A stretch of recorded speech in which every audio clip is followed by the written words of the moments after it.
let's give our city away. And when we do it, let's make sure it's virtual, and let's make sure our meetings are held during work hours so none of the citizens can come and complain. Hello, Petersburg, Virginia. My name is Marcus Omar Squires, here with just one of the issues that can't wait until the November 3rd election. And no, I'm not talking about the issues in billing and collections or with the water bills, but I'm talking about your assets, which belong to you, the taxpayers of Petersburg, not a handful of elected officials who at times seem to forget that they work for the people. Currently, our city council is going to be voting on holding a public information session at the city council meeting held on September 15th, 2020, and the public will be able to speak and weigh in regarding the topic of the sale of our city assets on October 6th, 2020. Well, first, before we get into the sale of the properties, why has our city government and council allowed these publicly owned assets to fall into such a state?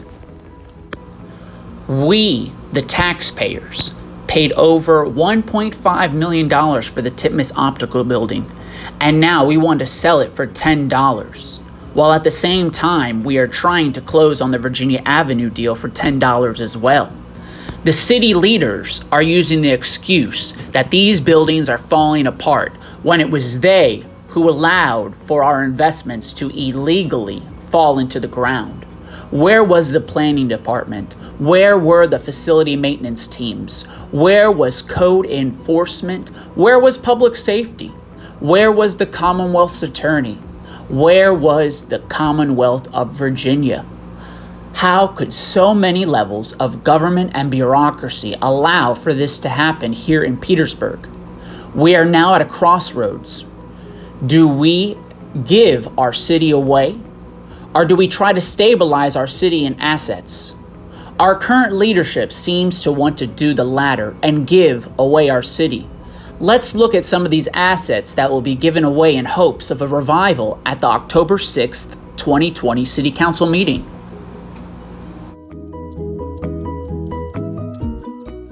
Now, the one part of this deal which seems to raise alarms is the fact that these properties and the deal are being brought forward to City Council by Mayor Samuel Derek Parham and not the Economic Development Department, which we as taxpayers pay so much to staff.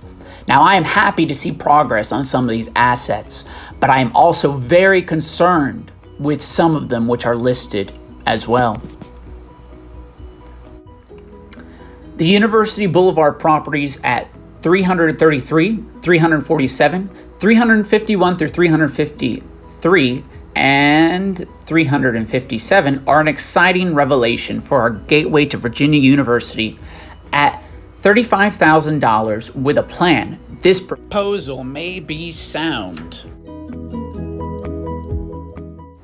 Now, let's look at 1237 Halifax Street, known as the AP Hill Community Center, going for the price of $10. Wow, what a deal. You know, the one issue that I really take at heart in regarding this deal is the fact that so many members of our community have been trying for the last 5 years to come into this facility and give after-school activities to our youth. Why are those in our community ignored? Now, let's look at 100 Ballpark Road, known as the Sports Complex. All 100 acres for only $10. Now, Petersburg, what a deal. $1 per acre, and you get a sports complex? I bet with deals like this, we could bring Jay-Z and Beyonce to Petersburg. But seriously, we should not even consider selling this. If our city leaders wanted these sites to be managed, well then write up a lease program or contract with one of the interested parties. There is literally no reason to even include this property. It would be criminal, honestly. Now, let's look at 1015 Commerce Street, known as the Titmus Optical Complex. The city bought the complex for $1.5 million, and after holding on to the property, the city has illegally allowed the property to become blighted and a public safety issue, like some of the other property speculators in our city have done throughout the years.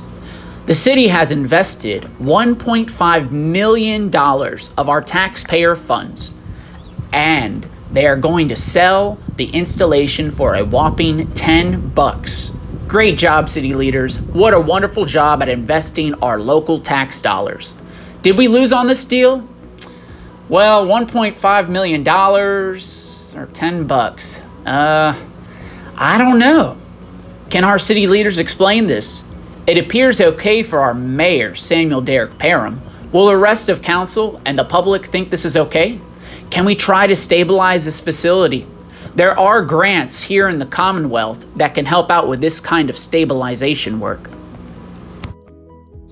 Now, for 10 North Jefferson Street and 125 East Washington Street, I'm excited to see what is planned for this empty lot. Just a while ago, someone tried to buy it for $80,000. Now the city is looking at selling it for just $5,000. I hope this future development will help in the revitalization of our city.